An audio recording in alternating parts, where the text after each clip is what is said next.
so much for joining us here today. Really excited to have this class with you.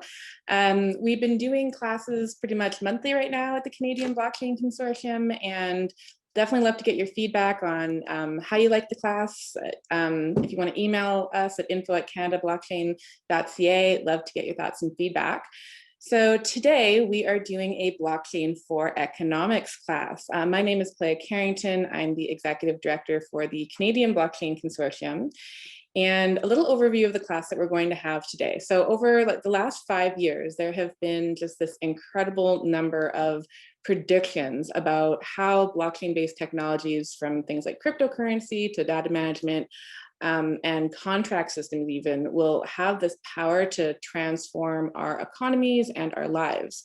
So again, welcome to the Blockchain for Economics class, and we're going to be exploring some of these applications, what is transformative technology might mean, and how we do business, exchange value, and build a fair, more equitable future for our global financial system. So I always like to do a little bit about the CBC. We are one of the largest not-for-profit organizations, industry organizations for blockchain in Canada. And we have been around since about 2017. We were started by this amazing woman named Suzanne West. And the primary goal of our organization is just education, advocacy, promoting all the incredible things that are happening in blockchain technology across Canada. And we really love when people love to engage with us and join our classes and webinars, podcasts, magazine, things like that. So in this learning overview, we're going to do a little bit of introductions to blockchain, just in case people that may be joining aren't quite familiar with the technology, very high level overview. We won't get into too much of the science of it. And then we're going to talk about this technology, or is it more of like a transformation of our existing finance system? We're going to talk about digital value exchange, some of the business benefits, and kind of like what the future of finance could look like, and then enabling economic inclusion. So for the introduction to blockchain, just going to talk about kind of like how it works, core benefits, works across so many different industry sectors right now. And so what exactly is a blockchain? Well, the very, very simple definition that you're seeing on the screen right now is it's pretty much a immutable timestamp series of pieces of data. And they call this data a block, right? So you have these transactions, all this data is put into a particular block of data, and it's managed by a cluster of computers. So if people think of like the Bitcoin network, you could have your own home PC computer with a graphics card mining, and there's thousands of those, millions of those all around the world right now. So all these different computers are managing this information, and they're secured and bound to each other using cryptography. I'm not going to go too deep into what cryptography is here, but basically it's like encryption. It's highly, highly secure. They use a platform called SHA-256. And by binding these pieces of data together using this blockchain network, it creates this unbroken chain. So networks managing the data can be more public. So such as like cryptocurrencies like Bitcoin. You could also have them as private, which means that not everybody in the whole wide world can see them, and only people that you actually grant the permission to would be able to view the data. So the three main points of this is the fact that it's decentralized, that it's run on nodes all around the world. You may not even, like most people don't know who's running or supporting networks like Bitcoin. The fact that it's immutable. So when you have this timestamped piece of data and it's running off SHA-256, what'll happen is once that block of data is confirmed, it'll output this unique digital fingerprint called a hash, and that hash will go into the next existing block of data. And it's unbreakable, because if you try to alter the data and you do not recreate that very unique digital fingerprint, the system will not recognize what you've tried to do to it, and it'll kick out the fraudulent transaction. So that's where that immutable. If it's something like a business's permission-based, you'll be able to see all the changes that have possibly been made, because you're going to put data into a system and sometimes you might need to update that data, but you'll be able to see all the updates, which creates that trustlessness. You know every alteration that could have been made, and then that's what leads into the transparency. You no longer need to trust a third party that they're saying what they actually have, you can verify it with the data on the network at all times. And so this works in not just the finance system, but in supply chain, agriculture, logistics, all kinds of things. Oops, sorry. Went too fast. All right, so we'll a little more. So fundamentals of building out a blockchain. So one is the ledger. It's that secure database where units of information or these blocks of data are actually being stored. Only modifications can happen. Removals of data can't happen. And then you have hashing, like we talked about, off SHA-256. This is considered like military grade level encryption to try and give you an idea of the level of security that comes with this system. It would take a singular computer about 576 years to try and force solve one of the functional equations on the Bitcoin network. So it would be very, very difficult and very time consuming to try to alter some of this data based on how secure SHA-256 is. And then permission. So of course you can have decentralized, open source, anyone can look at it, or you have permission where only parties that you want to have access to this data can actually see this data. And then, so the economic case, the nice thing about decentralization is that any piece of information on this blockchain database, any contract, any record, anything can be traced back to its point of origin or proof of provenance. To give you an idea, outside of an economics case, let's just talk, like say in agriculture for a minute, we had those trade wars that happened in China where they didn't want to accept our pork or our beef because there was potential that some of the vaccination records had been altered, or just that the data that was given wasn't completely authentic. If they had done this on a blockchain and any record of what happened with that animal product was put onto that ledger, and they would have been able to share that in a permissioned way, they would have seen everything that could have happened to it and trace that, that pig product back to its point of origin and known, was it vaccinated, where it was vaccinated, things like that. So it creates that trustlessness. You trust the data that's entered as opposed to the person telling you. And then I can never pronounce this word properly, but disintermediation. So blockchain technologies, kind of like smart contracts, they create these programmed but also self-executing agreements, and they reduce costly disputes as well as eliminate the need for intermediaries. So example of that is you're working toward like a legal contract. So if you had this smart contract that said, I perform this work, I can verify and prove that I perform this work, I get paid. And instead of going through this lengthy contract negotiation and then like sending in your invoice and waiting 30, 60, 90 days, if you have a way to prove that you've performed this work on a blockchain database, it'll self-execute and immediately pay out is the idea of that. And then again, transparency is it's a really critical point to blockchain technologies. It just means that all parties have access to verified information.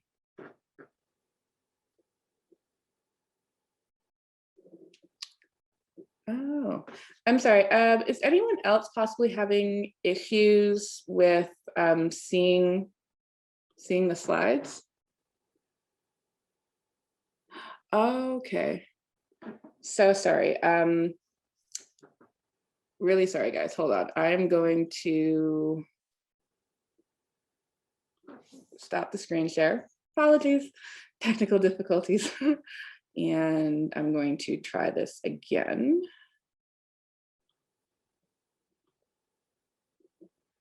So I wasn't checking in the chat. All right, are you guys able to see the slides now possibly, if I move them?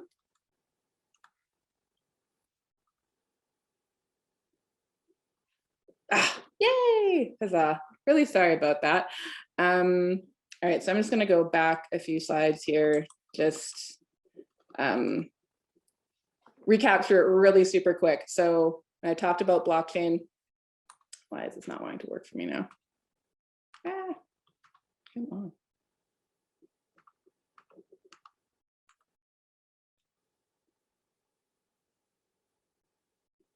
Okay, so this was a slide where I was talking about the fact that it was decentralized, immutable, transparent, just kind of showcasing that nodes are all over the place in a decentralized cluster. No one particularly owns the data. Everyone has access to the data. And then in the next slide, it was just to kind of showcase these blocks of data that are put together through hashing on SHA-256, how you can have a permission-based or completely decentralized one, and then kind of like that economics case that we verbalized. And now we're going to go get into, so is this technology is it a technology or is it a transformation? So when we think of technologies, we most often regard them like as tools, and that we use these tools to accomplish a particular task or improve on an existing way of doing something. Technologies, they help us to like automate our businesses and our industrial processes, to access and analyze vast amounts of data, and they make our systems just like increasingly optimized. Sometimes though, disruptive technologies can kind of just have this sweeping power to change the entire way of operating, and just kind of giving us this foundation to build a new and improved future. To give a bit of an example on that one, so when the pandemic hit, there were large institutions that did studies looking at how digital technologies were adopted. And they said we leapt forward 5 years worth of technological adoption within the first 3 weeks of the pandemic. So sometimes you have outside forces that can propel technology adoption along. And then sometimes you have technologies that just come in and become just a sweeping form of change. So in this current time of crisis, it's kind of urgent that we look at our existing systems to find ways we can kind of future-proof our economy to make us kind of more resilient to these disruptions that we see. Sorry.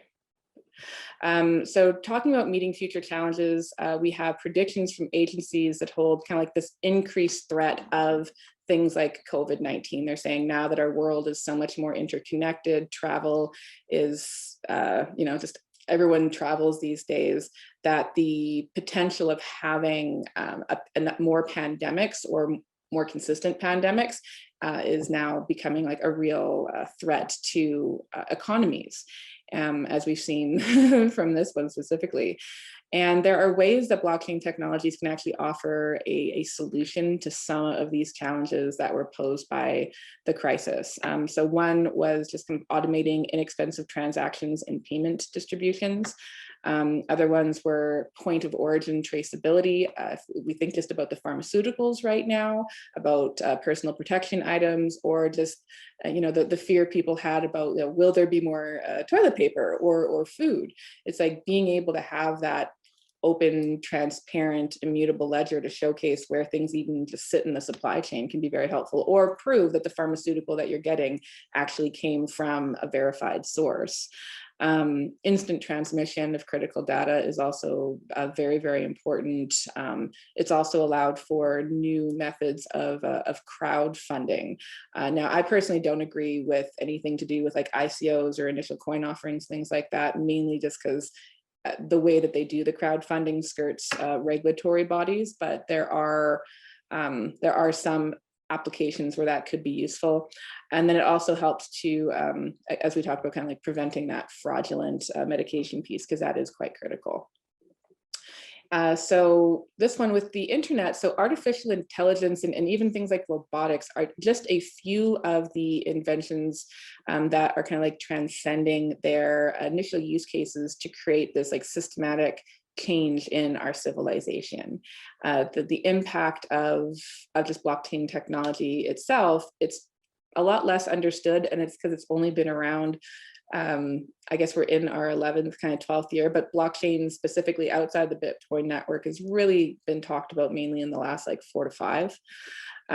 But it's predicted by many experts to be, it's going to be a massive market. And as people can see, many comparisons are being made by industry leaders between like blockchain as like, is this like the internet? So, we have people talking about blockchain will be so profound, it will do for trusted transactions what the internet did for information. And if we remember things like people talk about, oh, this is a bubble, everything's a bubble right now, like the dot-com bubble or things like tulip mania, stuff like that. But when I sit back and think about a bubble and I think about just the dot-com era, it created mass adoption of the internet. Realistically, like, yes, there were definitely fraudulent things that happened, and anytime, it's kind of like the gold rush, when people think they're going to have an opportunity to make exponential gains on their money, they're, of course, like, fraudulent people are going to come out and try and take that money for themselves, which is ridiculous. It's not right, but it does happen. But if you think about it today, Amazon.com, Microsoft.com, everything.com, we live and breathe and work off the internet right now. So it might have, yes, been a bubble, but it wasn't exactly something that didn't, well, sorry, how do I re-put this? Financially, there were bubbles in there, but the mass adoption has created a lot of efficiencies in people's lives for this technology. So let's talk about the next slide, which would be digital value exchange. So here are kind of like three of the most popular types of digital assets with the kind of greatest future applications. So with a market capitalization, I think we're sitting at around over $1 trillion right now, with Bitcoin sitting at about 70-something thousand dollars Canadian today. Bitcoin is more than just kind of like a new way of exchanging value. It's also the first proven application of blockchain technology, and really has been a pioneer in demonstrating how digital currencies can change our financial systems. So if we look at these three ways of digitally transferring value emerging out of the core technology, which is underlying Bitcoin.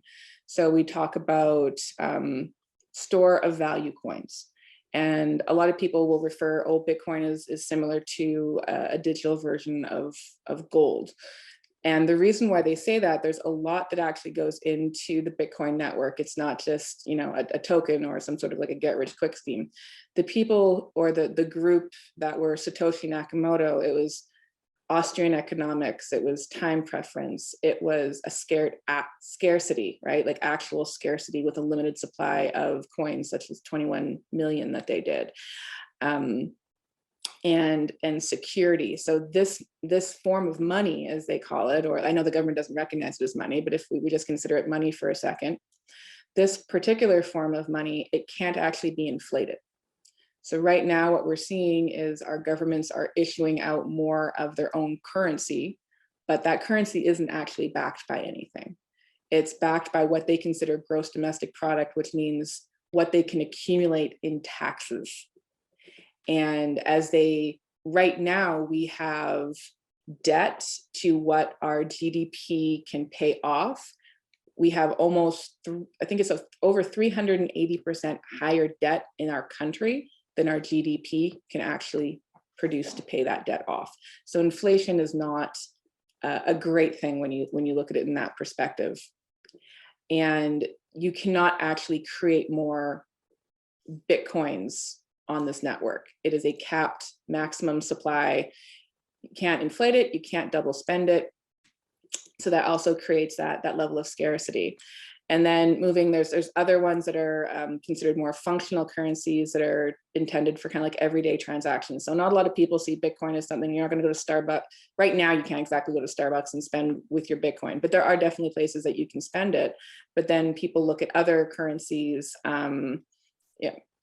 that are trying to be money or what do they call those right now? Like securities tokens or stable coins.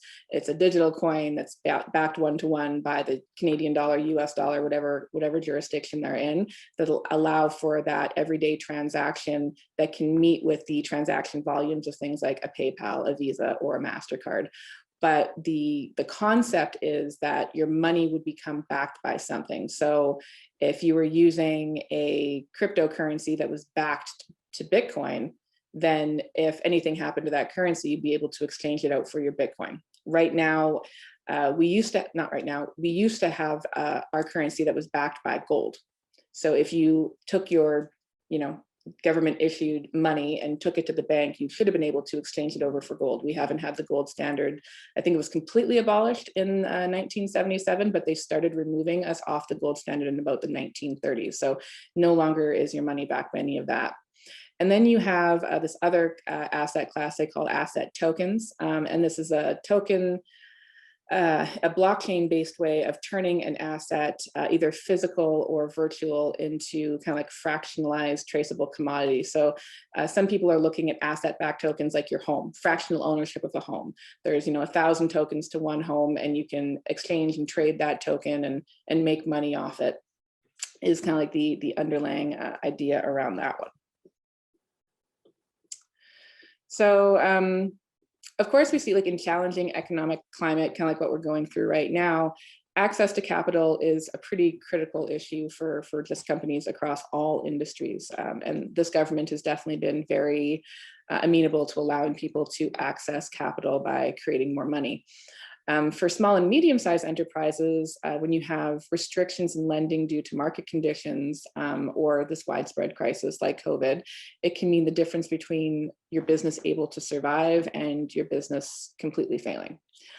So tokenization, they believe, offers kind of this promise of liquidity and investment access for companies in a more direct and kind of cost-effective way, similar to how you can get pretty liquid on the stock market. This is allowing more private companies to create better liquidity, as long as they do it in a very legal and compliant manner. But it enables them, again, to have this fractionalized their assets and distribute these investment opportunities through relatively inexpensive and low overhead digital asset marketplaces. But while there are, of course, a lot of benefits to cryptocurrencies like Bitcoin, mainstream adoption definitely has been stalled due to this kind of like lack of regulatory and legal clarity. And a lot of that has to do with the difficulty in tracking and tracing the transactions. In traditional markets, you have, know your customers. If you're transacting at a bank, the bank has all of your information. They know exactly who you are. They know exactly what store you went to at exactly what time. The only thing they don't know is maybe exactly what you bought, depending on the store that you went to. But in the cryptocurrency network, all people are able to see is a send and receive code, and they don't know who the originating address, they don't know who that individual is from, and the receiving address, they don't know who that individual is from. So there's concerns about things like anti-money laundering, et cetera. So due to trying to determine how to properly regulate this industry, Canada's not moving as quickly as other jurisdictions in terms of adopting cryptocurrencies. And some governments have quite notably, such as like Malta, Estonia, Lithuania, have definitely been very large leaders in giving these clear legal statuses and actually expediting regulations on issues like dealer statuses, exchange, ICOs. But there's like many countries that are including major countries like Canada, UK, United States. We're in the process of introducing this legislation, but definitely hurdles, including this lack of technology understanding, and then the perception that comes around it, that Bitcoin and things are often used for illicit purposes, definitely stalls it as well. But with all the anti-money laundering experts that I speak to, I rarely hear someone's argument for why someone would want to use something like Bitcoin for illicit purposes. Cash is the easiest possible way to use things for illicit purposes. Bitcoin is an immutable series of data that your transaction will be forever recorded in history. And people are less likely to do something where they know there could be a traceable record of it. So cash is still used 90% more than cryptocurrency for illicit activities, according to a lot of the people I've spoken to in that anti-money laundering space. Well, not as advanced as some, such as Europe, Canada is definitely ahead of the US by having completed some regulatory actions on exchanges, which is nice. It helps the space move forward. So now we're going to talk a bit about the actual business benefits of using this technology. So one of the biggest benefits overall is the the benefits of blockchain has the ability to enable more peer-to-peer business transactions without the need for intermediaries. And this actually significantly reduces costs and creates new opportunities for the market. So to give an example, if you go into your bank right now and you want to send your money somewhere else in the world, the bank's going to ask you who you're sending it to, all these different questions. It's the time it takes to actually get to the bank and then send the money, all the different banks that probably have to verify and approve the transaction and move it forward. And then it could take you anywhere from 24 to 72 hours for that customer to actually receive the money. Where off something like the Bitcoin network, I can sit on my phone with access to 100% of my digital money and send it wherever I want, whenever I want, and it shows up instantaneously without any inconvenience of that. So that definitely helps to kind of like speed transactions along. It also reduces needs for things like PayPal and Western Union, because those organizations who act as money services businesses and move money between locations, they charge a fee for it. Fees are just natural, but it's that time it takes to verify you and deposit the money in the other person's account that can take time. With Bitcoin's network, you can just send it. I can send it to Malta, anywhere I want in the world, and not have to worry about something like that. So here are just some of the ways that the economy in areas where blockchains can give companies an edge on the market specifically. So manufacturing is definitely one of them. A lot of these have to do with supply chain, but manufacturing is definitely like being able to kind of like streamline supply chains of these products. Agriculture, being able to provide that proof of provenance. And also for expensive recalls. So one of the interesting case studies that happened with Walmart out in Asia, they were able to reduce their food recall times down from about 6 days to 2.2 seconds. Reason being, if you're buying a package of spinach at Walmart, all the different people and companies that had to touch that spinach along the way. So you had the farmer and the grower. And then, wherever it's being washed and packaged and transported, and then eventually getting to the store. And everyone has their own siloed databases.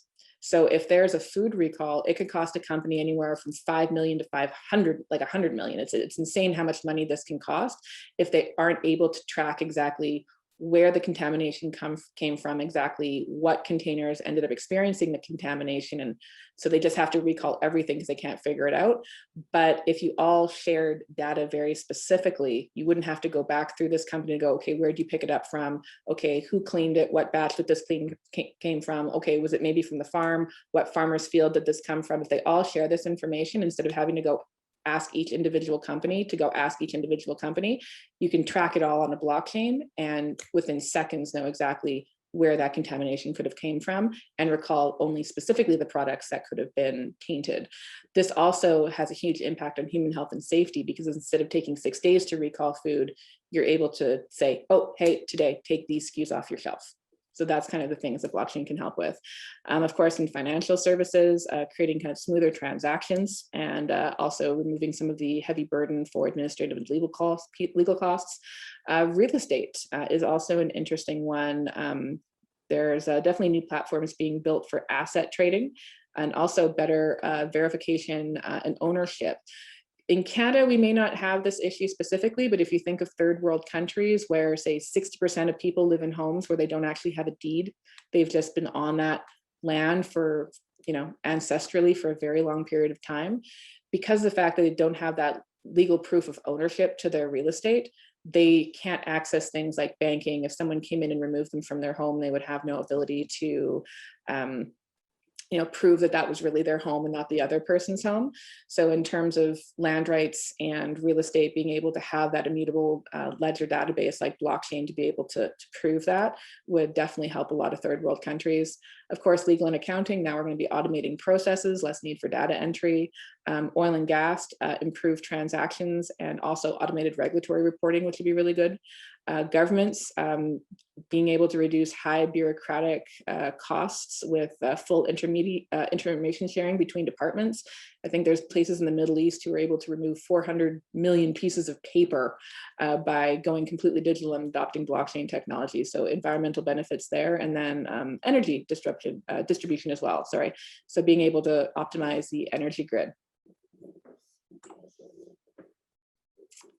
So then we have this slide here talking about the business benefits. So for blockchains versus traditional systems, and trust and transparency is definitely a very, very critical issue for so many industries. And the double spend, the rework, the administrative costs, the needing to confirm data between companies in a very large and unnecessary expense when you have solutions with new and emerging technologies.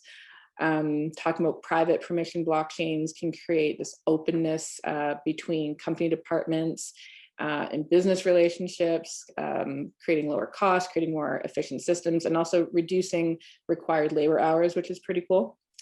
And many of these benefits actually come from smart contracts, which are one of the most established applications for blockchain technologies. And they use real world use cases to demonstrate just how they can remove or reduce the systemic drags and transactions that are caused by the need to verify information between counterparties.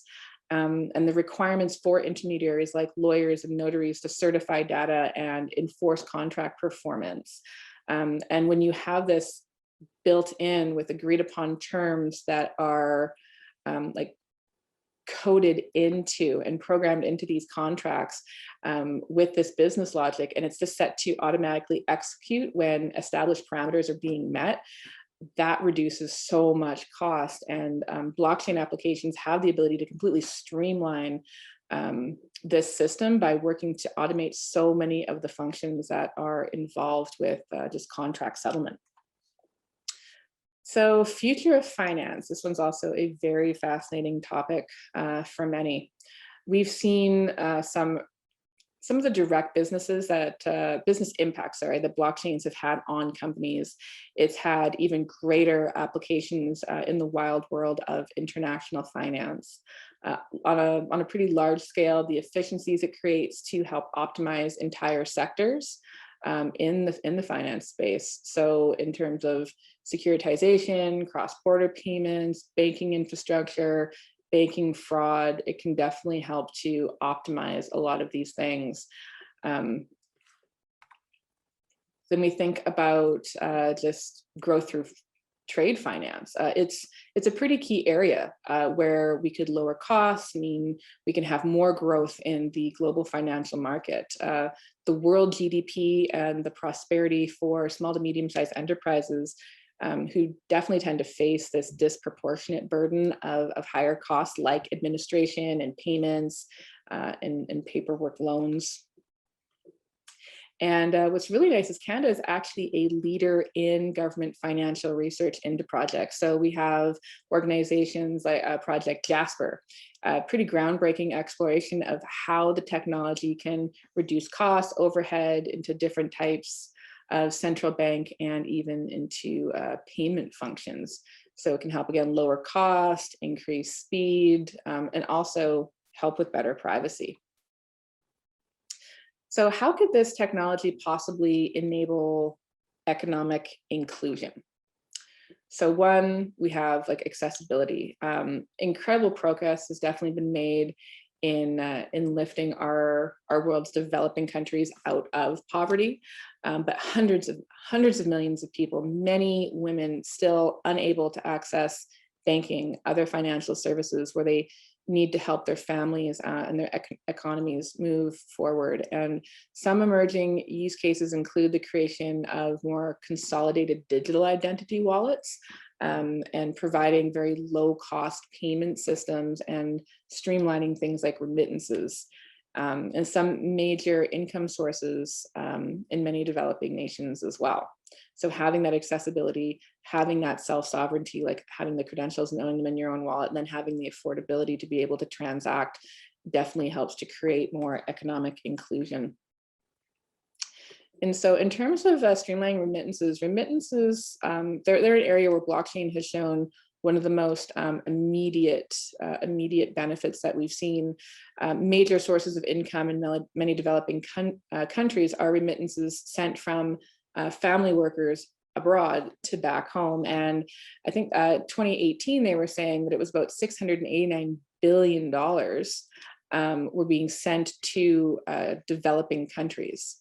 So that's a lot of money. In the Philippines, it definitely became a real world test case of the ability for blockchain technology to make remittances less expensive. If you go through Western Union, there's a big fee for that. Like if you could afford to send $50, they might be receiving $35 by the time they've converted the money and the fees for Western Union and things like that. So they're losing a lot of money in that, where blockchain technology goes, it's a very specific, small, streamlined fee. You're not having to pay an organization with massive overhead to provide that service for you. So you can take it down to a fraction of the cost. I think coins.ph utilizes a pretty interesting business model where the exchange converts remittances to cryptocurrencies like Bitcoin and converts them to be withdrawn by the recipient in the fiat currency of their choice. That definitely helps to significantly lower the cost of sending money all over the world. So some things I enjoy, like further reading. I'm a bit of a nerd, so I love to read.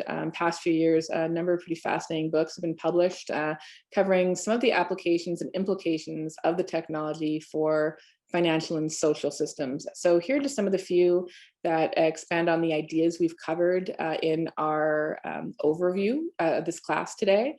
I hope you found it really interesting. Happy to answer any questions you guys may have. I think we have about 20 minutes left. So if you guys want to put your questions into the Q&A, happy to answer them. Let's see. Q&A here.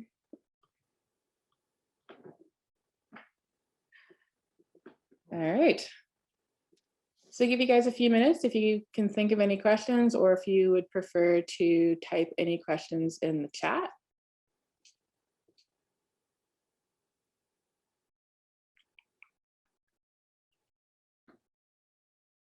And while we might be waiting for questions, we do have a couple of really good classes coming up. So one of the next ones that we're going to be doing is just like a what is blockchain class for anyone who's rather curious about expanding their knowledge on the technology. Kind of fundamentally, it's a little more technical, but we also go into quite a few interesting use cases of how it's being used in various different industries. And then another one that we have that we just finished that I'm really excited about is actually how to protect yourself in this economy, because we saw what happened in 2017. ICOs are now being called like, oh, it's DeFi, it's NFTs, it's all these other things. And it's confusing for people because at the end of the day, the most important thing is to secure yourself. If you want to have this self-sovereign ownership of your money, of your wealth in this kind of new plane of finance like Bitcoin, if you don't know how to secure it, if you don't know how to keep it safe for yourself, then you're at risk for losing it. And we want to make sure that you also don't get adapted into scams, because billions of dollars were lost in that 2017 ICO craze. It was fascinating to me watching people buy into these. And it was like, okay, they're showing you a roadmap. And it's basically, if you give me enough money, at some point I will eventually have a business that you technically have no ownership in. But if my business is really successful, people are going to like FOMO and eventually raise up the stock price, and it'll be amazing. And that's how you're going to get your gains back. And it's like, nobody in a traditional market sense would actually have invested in that. And I think that because it was so new and so nascent, that people were just very excited and maybe just didn't know how to do the due diligence and finding out that these weren't real companies. So if I were a VC or angel investor, where would I look to invest money in this field? DeFi projects, private blockchain companies. So if I were a VC investor and I was interested in investing in this field, I would likely look at companies that are actually developing and creating blockchain technologies that are being used in license-like applications. So give an example, I think IBM, they have, and not saying go invest in IBM, but what IBM has done is develop things like Hyperledger, or they developed out an application that could be used in transporting, sorry, what do you call it? When you internationally ship packages. So right now, if you're trying to send something from here to China, it might actually have over 300 different points of contact. 300 different companies or individuals or broker might actually be moving and touching this product from point A to point B. It's actually a very expensive process. And there's about $6 billion in an annual basis in fraud and lost goods due to the fact that there's so many different companies that aren't sharing data that are all moving and touching and dealing with these products. what IBM did was actually develop out a system where they said, okay, look, you give us your, whatever this package is, we take down all the details of it, we add it into our blockchain, and they move that data along all 300 points. There's no more, this company, and then they write it down, possible paper entry, possible loss of package, things like that. So it really does remove some of the fraud that could happen and things like that. So if you're looking to invest, possibly companies that are showing revenue, that have technologies that companies are interested in actually using or licensing, supply chain would be a really good one. There's companies that I know of right now that are even working with Walmart on helping them to streamline their supply chains. Yeah, IBM is definitely pretty good, good for that one. Thank you guys so much. I'm so glad you liked the presentation. So can you talk about the proof of work versus proof of stake in the context of being able to transact via cryptocurrencies? I gather proof of work makes it easier to transact, but not as secure. All right, so in terms of proof of work, the reason why proof of work creates a high level of security is because the underlying cryptographic sequence that's being used. It requires a lot of energy. It requires a lot of computing power and it's financially incentivized to secure the network. Without the need for kind of expensive, the data centers that are currently being used. And while I say that, I'd also like to preface that in the Bitcoin network, about 70% of it is actually on renewables. The majority of mining is actually done off hydroelectric. So the traditional finance space actually uses much more energy consumption than the Bitcoin network does. But if you don't have that financial incentivization, if you don't have to put time and effort and resources and energy towards securing something, then it's more easily breached and hacked. In terms of proof of stake, they have this incentivized protocol that is kind of like a balloting lottery ticket type of thing. If you have enough of these coins in this one particular wallet, you have so many, ballots of entry, and you could potentially win this award, which is, more coins into your staked wallet. And it's all based on volume. But with that, if someone came in and bought up the majority of the network, they no longer have a financial incentivization to keep that network completely secure because they actually own and run and manage the majority of the network. It's no longer decentralized. I personally don't trust a lot of proof of stake things. I know things like Ethereum have been trying to move over using a Casper protocol to proof of stake. It is less secure, and it's not something I would personally really get involved in. But in terms of transacting with cryptocurrencies, you can transact on proof of work networks just as quickly as you could on proof of stake. It just depends on how the protocol, what that cryptocurrency is capable of doing. A lot are trying to compete with Visa or MasterCard. To me personally, in a financial system that we live in today, cryptocurrencies outside of Bitcoin really aren't needed. If they're trying to be money and they don't actually understand Austrian economics, Keynesian economics, actual currency, if it's completely solely controlled by an individual who's trying to manipulate the monetary system, why would you go for that versus trusting the government? But what I would like to see is money that's actually backed by something, not gross domestic product. If you guys ever Google the definition of fiat currency, you'll realize your money isn't actually backed by anything. If the government can produce $1.8 trillion in digital money and people find safety and assurance with that, then there's also a lack of understanding of what inflation actually means. It's theft. So if you're going to transact with certain cryptocurrencies, you want to know, do you actually want to trust the person or the company that controls that, or do you want to trust a network where it's decentralized and the control doesn't sit with any one individual people or any 20 or 30 individual peoples? You can transact with your fiat currency, but if it's backed by something like Bitcoin, then you know that your money could potentially have, or gold, your money could potentially have value more longer term. So in our company, the energy producer detractors of blockchain because leading the energy efficiency and zero carbon transitions, blockchain is currently consuming a lot of energy. Is there any more on improving the energy consumption to make it more efficient? So in terms of it, like miners, so Bitcoin miners go to where the cheapest energy possibly is. So a lot of it's in the Shenzhen, I believe, Shenzhen region of China. And what's really interesting about that particular region in China is they built hydroelectric dams And they overbuilt. They actually were producing over 280 times what the villages surrounding it even needed. So when energy is being produced and not consumed, a lot of people tend to focus on the actual consumer of the energy and go, look what you're doing, as opposed to the producer of the energy.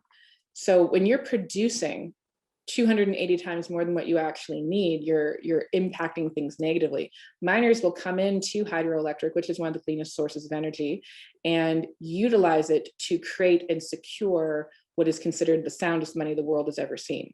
People tend to focus on the fact that they're using this energy consumption without focusing on the energy consumption that's being utilized just think of the Google, Facebook.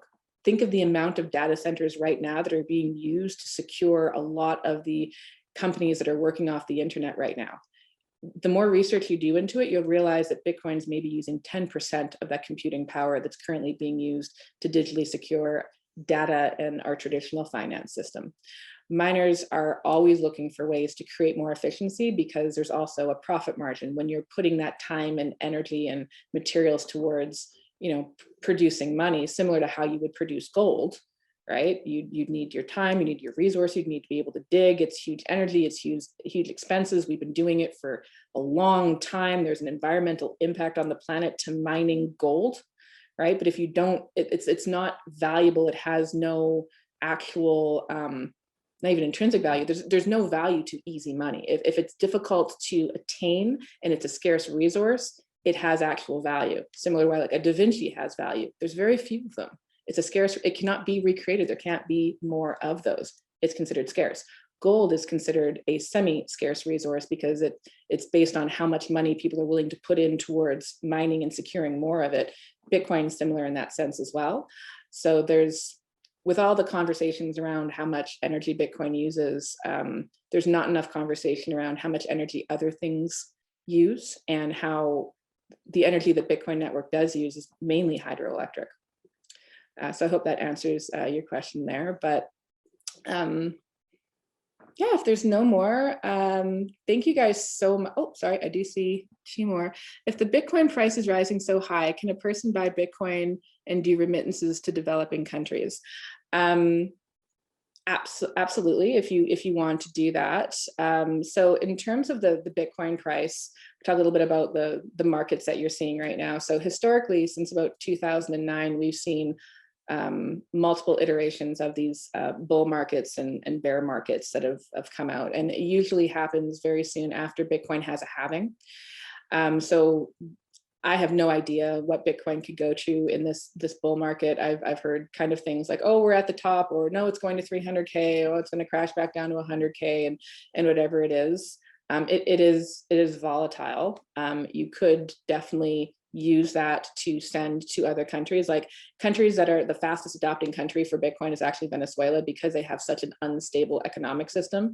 You send them Bitcoin and, it can go up in value by tomorrow. They've now just, created more economic wealth for themselves. So definitely use it for that. It's one of the primary things for it. Interesting things even happening with the Bitcoin network right now is there are countries that, or people in countries that are trying to fight against very communist regimes that control them based on being able to control their bank accounts, control their spending, control whatever it is that they're doing. And if they're trying to fight against these regimes, then the leaders will freeze their bank accounts and do other forms of things that make them unable to actually manage everyday life, where they cannot do the same things with Bitcoin. So there's people in the Western world who are sending money to people who are fighting these regimes in these countries so that they can still feed their families and things like that while they're trying to fight for their freedom. So there's interesting things like that are coming up, or there's even a gentleman out in Russia who's trying to fight to be the president over Putin. And he's actually been doing most of his funding in Bitcoin just because the government can't control that monetary network. So it's interesting that things like that. Any suggestions on how to increase the literacy of government regulators about blockchain? Well, a big one is just stuff like we're doing right now. It's the education. It's arming yourselves with enough knowledge, right? Giving them the opportunity to arm themselves with enough knowledge. The initial response to something people don't know is naturally fear. I don't know it, therefore I fear it, or I'm not interested in it. And organizations like ours, we're not a lobby firm by any far stretch of the imagination, but we always welcome and engage with governments and regulators to help them create a deeper understanding. They ask us questions, we give them all the data that they're looking for, and then the references to back it up so that they can have a deeper understanding of what it is, what it isn't, what it can do, what its current limitations are, how you create better security in it, what is maybe unrealistic. So things like that we do quite a fair bit of. I know there's other organizations that the government looks to help them understand this material, but it's pretty much just willingness and transparency, right? We're not selling hype, not trying to sell you a blockchain. We're not trying to sell you investment advice. It's just pure education. The more you know, the more knowledge you have to be able to help somebody else understand better as well.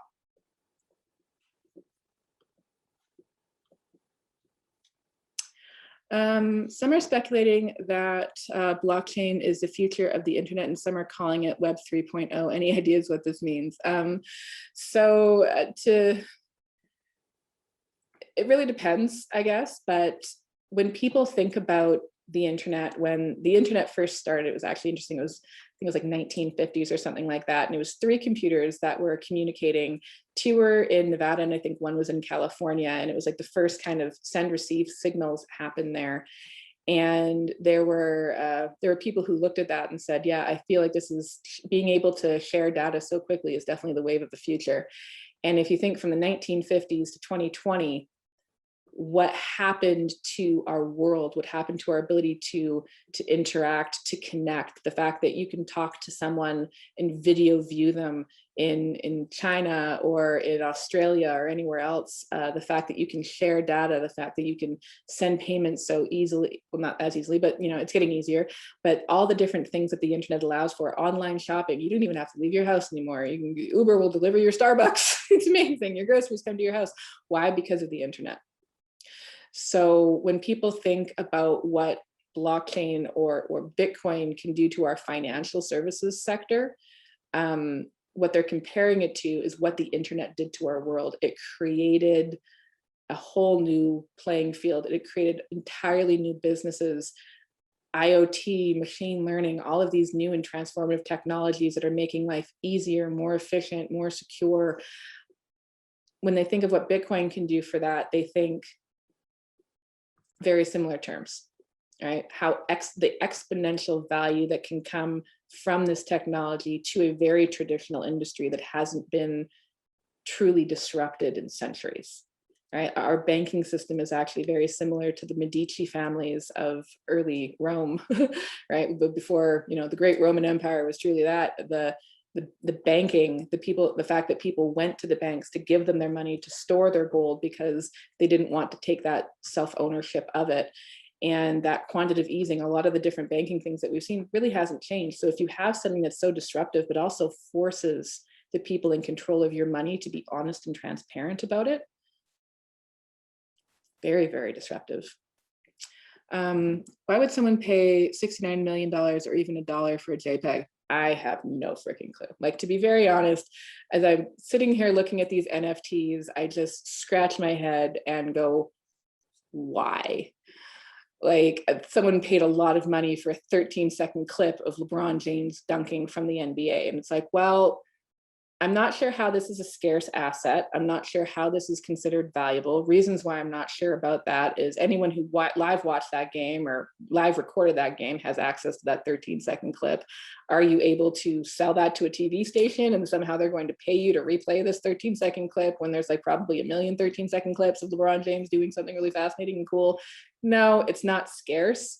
I don't know how you're going to recoup your value off of things like that. Digital art makes little sense because you can recreate digital art. To me, it's I can't fathom it.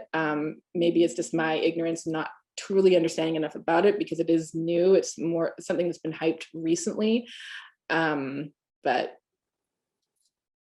whatever you consider valuable, it's like I own a home, and my home is really only valuable if someone's willing to come and pay me for my home. Right? It doesn't actually have any value unless I can transact and share that, and it counts as a medium of exchange or something in the barter and trade system, right? You can have perceived value, but unless someone actually pays for it, it isn't valuable. So if you buy it for 69 million, hope to God you have another buyer lined up for you after that one. You're a law student, want to learn about regulations related to blockchain. How could I learn about it? Can you share your thoughts on it? Well, we do actually have a phenomenal legal committee with many partners from many national law firms in Canada, from Osler, BLG, McLeod Law, McCarthy's, focusing very specifically on the regulatory security side. They put together webinars, we put together all kinds of information for people to learn and understand better. If you are interested, if you want to email me info@canadablockchain.ca, I can put you in touch with the committee chair if you're interested in learning directly from that group.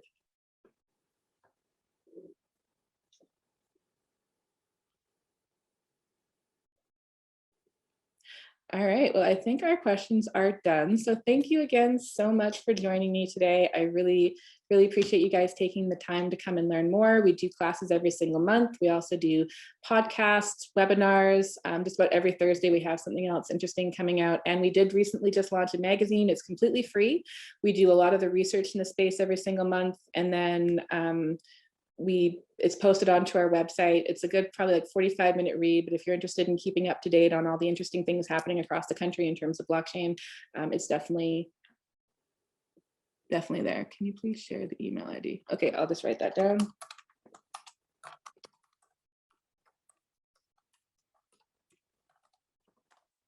There you go. All right, well, thank you guys so much, and I hope to see you guys again at a future date.